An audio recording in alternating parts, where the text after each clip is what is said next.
There is simply no other country in the world today that can be even remotely compared with North Korea. Without any exaggeration, it is a literal 21st century glimpse into what Nazi Germany would have looked like had it survived after 1945. It is the world's most hardcore totalitarian regime, where absolute loyalty is always demanded, and where even the slightest sign of disloyalty to the country's absolute ruler can get you sent to one of the regime's numerous concentration camps for life, where you can expect a gruesome fate of starvation, literal slave labor, live medical experiments, constant torture, and random execution depending on what the guards feel like doing to you. There is no such thing as due process or human rights in North Korea, and hundreds of thousands of people are existing right now within these camps, living out this hell every day. This isn't history. It's happening live right now as you're watching this video and listening to my voice. Obviously, if you were one of the ones trapped inside of this real-life nightmare, you would want to escape.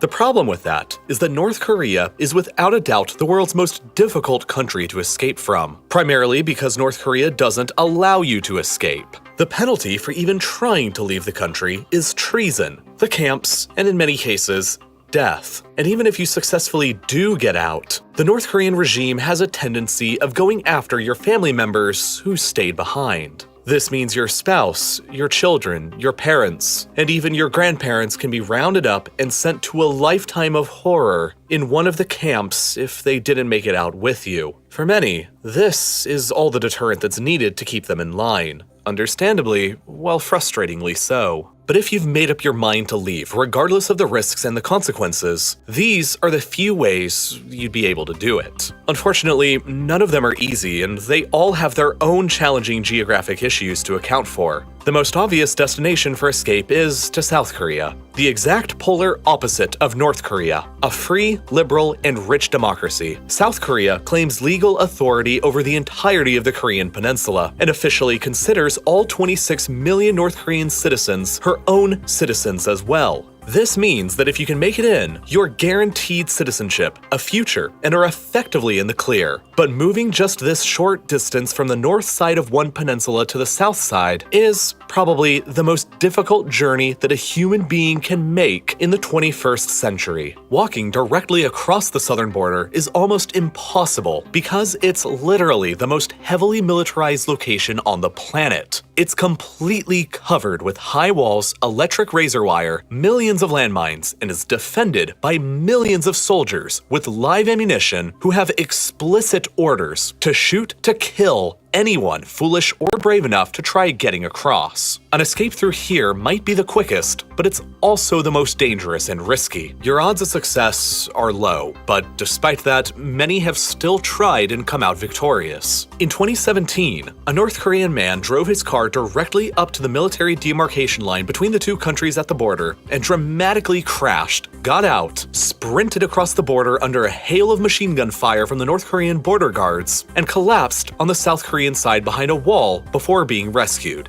He was shot 5 times and lost half his blood during the quick attempt, but he still managed to survive and now lives in the South. For most people though, escaping directly into the South like this is simply too risky. So they'll take alternatives. While the southern border of North Korea is almost completely impenetrable to escape, the eastern and western sides are covered in ocean, which present their own challenges. Buying a boat and escaping with that is impossible since most North Koreans are severely impoverished, and there's no possible way to buy a boat anyway, even if you did have the money. For most people, that leaves simply swimming to South Korea, which carries the risks of drowning or getting caught by the North Korean patrol boats. In 2016, a man named Chul Yun Lee, who was a high-ranking member of North Korea's Ministry of State Security, decided to defect with a friend using this method anyway. Together, they bought a motorbike tire, an air pump, and some food, and came to approximately this location in the west, just behind the DMZ. Once the sun had set, they plunged into the water and began swimming frantically and undetected. Unfortunately, the air pump ended up not working, and they had to abandon the tire and rely on their backpacks to help them stay afloat instead. They ended up swimming continuously for over 4 hours in the dark until they saw an unidentified boat moving towards their location. Fearful that it was a North Korean patrol, they frantically swam to this tiny island here and waited for the boat to leave. But this was during the cold autumn months in Korea, and they were wet with very few clothes. They managed to find some garbage they used to insulate themselves with, got some rest in, and when the sun came up, they found some wooden pallets that they tied together into a makeshift raft with some styrofoam and other trash, and they paddled back out to sea using their hands and floating with the tide. Fortunately for them, they hadn't realized that by this point they were already well past the South Korean border, and South Korean ships quickly spotted them and came to their immediate rescue. They were successful, but many others haven't been. For most people, getting to South Korea directly by running across the DMZ or swimming around it will result in death or capture. So that leaves getting to South Korea indirectly via another third country. There are 3 other countries nearby North Korea besides South Korea that you can escape towards, but none of them are good options. If you can make it, Japan is probably your best bet because you'll be guaranteed your freedom and sent to South Korea, but you have to make it across the Sea of Japan first, which can often be dangerous and is prone to typhoons, and in the best case scenario, you probably have nothing any better than a small boat. As a result, there have only been 3 confirmed successful cases of North Korean defectors actually making it directly to Japan, so it's probably going to be better to look north instead. Up here, the border is significantly less defended or patrolled and is comparably much easier to cross than the south. But doing so necessitates crossing into either China or Russia, neither of which are particularly very good options. The border with Russia is only 17 kilometers wide along the Tumen River, and it's easily patrolled by both sides. Even if you do make it across, Russia's official state policy is to immediately deport all North Korean refugees back into North Korea anyway. And as a North Korean, you're definitely going to stand out here. Hypothetically, you could make it up to the South Korean consulate in nearby Vladivostok and earn your freedom, but getting up there undetected by Russian police would be almost impossible, and as a result, escaping into China is the significantly more popular and less risky option. Here, the border is over 1,300 kilometers long and follows the Yalu and Tumen rivers that flow through remote, mountainous, and rugged terrain. Patrols and border security through most of this area is light, and the best months to escape in are either during the summer, when the river's depths are at their lowest, or during the winter, when they're usually frozen, enabling you to simply run across into China. It's relatively easy to get into China, but China can't be your new home forever. China isn't safe because, just like Russia, China's policy is to immediately deport all North Korean defectors straight back to North Korea, where you'll almost assuredly face a gruesome end. On the bright side, though, many of China's border provinces here, like Yanbian, have significant Korean ethnic minorities of their own who are naturalized Chinese citizens, meaning that it's fairly easy to hide out here for a while and avoid detection from the Chinese authorities while you plot your next move. If you decide to work with a foreign broker to assist in your escape, they can cost up to $18,000 for their services. An absolute fortune when you consider that the average North Korean earns just a measly $1,300 a year. That is over 10 years of an average North Korean's pay. If you've got the means, a broker can be a good option, but if you don't, the next best option is to probably continue on to the city of Shenyang, where the closest South Korean consulate building in China is located. If you can make it up here and inside the building, you're probably gonna be safe. But it's also about 200 kilometers away from the North Korean border, and its perimeter is closely guarded by the Chinese police. If you're caught at any moment trying to get here, well, it's game over. In 2004, a group of 44 North Korean defectors managed to storm the Canadian embassy in Beijing all at once. Dressed up as construction workers to avoid any detection, they used ladders to scale the walls and successfully got into safety.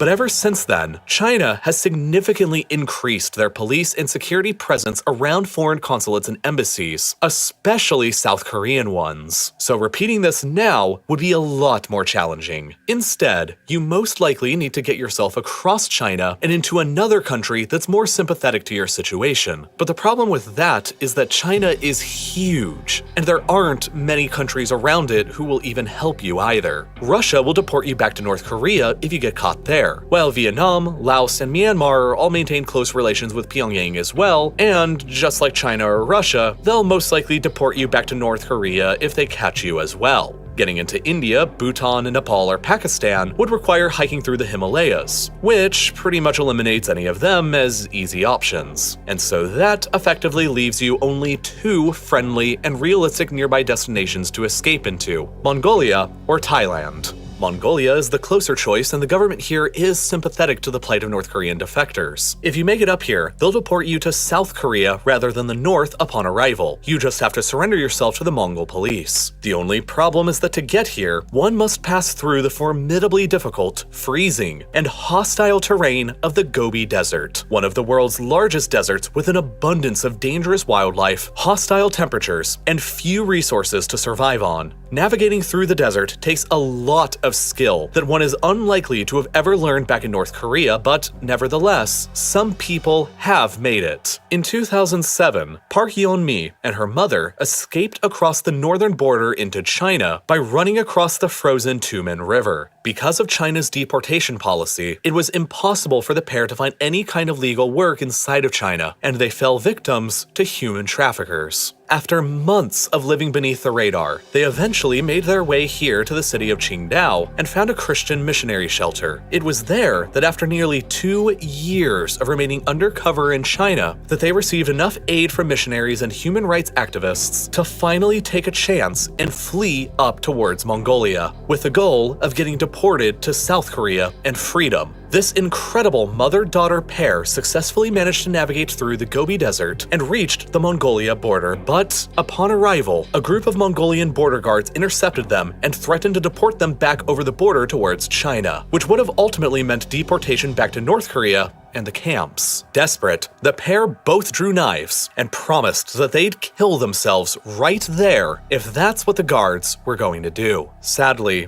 death is often a preferable fate to a North Korean defector than being sent back to the country and the camps. Luckily for them, the guards took pity and brought them back in custody to the capital Ulaanbaatar before flying them directly to Seoul from there. Today, Yeon-mi Park lives in New York City and runs a YouTube channel where she talks openly about her life and experiences growing up in North Korea. They are fascinating, and I highly recommend checking her channel out if you're curious about this kind of thing, so the link to her channel will be posted down below in the description. Navigating through the Gobi is so challenging for most, though, that the significantly more popular route is to take a train or a bus undercover across China and attempt to escape into Thailand. These are the 5 closest train stations to the North Korean border within China that connect to China's vast high-speed rail network. If you hypothetically have the money and the skill to remain silent or undercover, you could board at any of these stations, exit at any of these near Mongolia and run across from there, or exit here at Kunming in China's Yunnan province and attempt to take a bus or run from there towards Thailand. There are plenty of buses that go from Kunming to other Southeast Asian countries, but the problem here is that even if you do somehow make it without getting caught by any of the authorities on a train or a bus, China and Thailand don't share a border, which means that you're going to have to get across the rugged and mountainous terrain of China's Yunnan province, and then get through the remote and dangerous jungles of Laos or Myanmar before finally crossing over the dangerous Mekong River in order to get to safety. In 2017,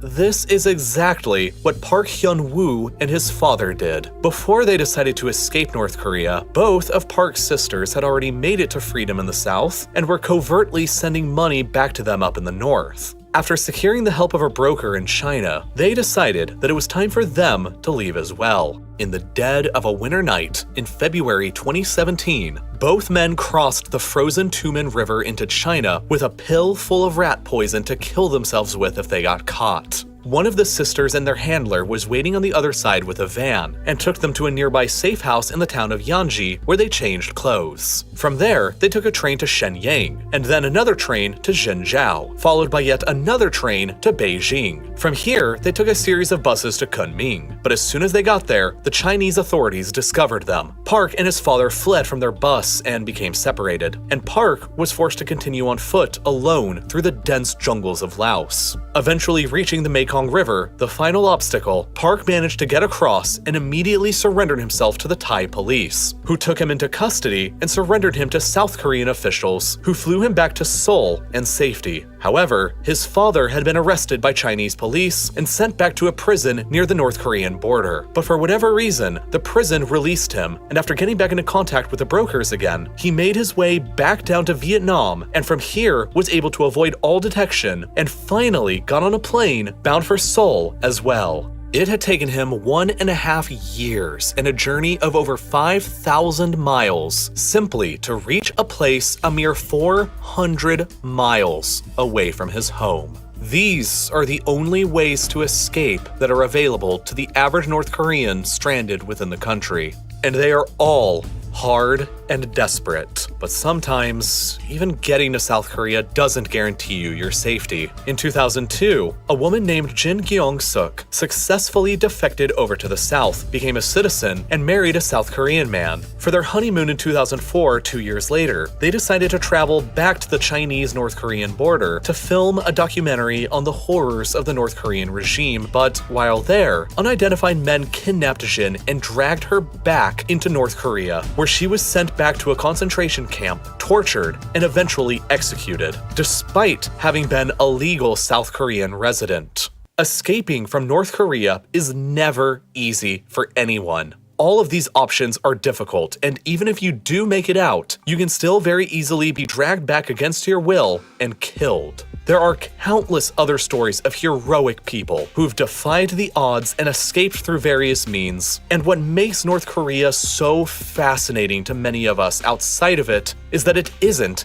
history. You read the horrible accounts of survivors and hear their stories and realize that you're not listening to something from 1940, but something that could have happened yesterday. The Cold War may have ended everywhere else in the world in 1991, but it never ended in Korea. And if anything, it's worse now than it's ever been before. The modern Cold War in Korea is an incredibly complex and controversial story to tell, with countless other escape attempts that are too graphic to cover on YouTube. The development of nuclear bombs, millions of people who believe that Kim Jong-un is a literal god, missiles that can now strike at the heart of the United States mainland, the largest arsenal of chemical weapons the world has ever seen, and the fate of tens of millions of people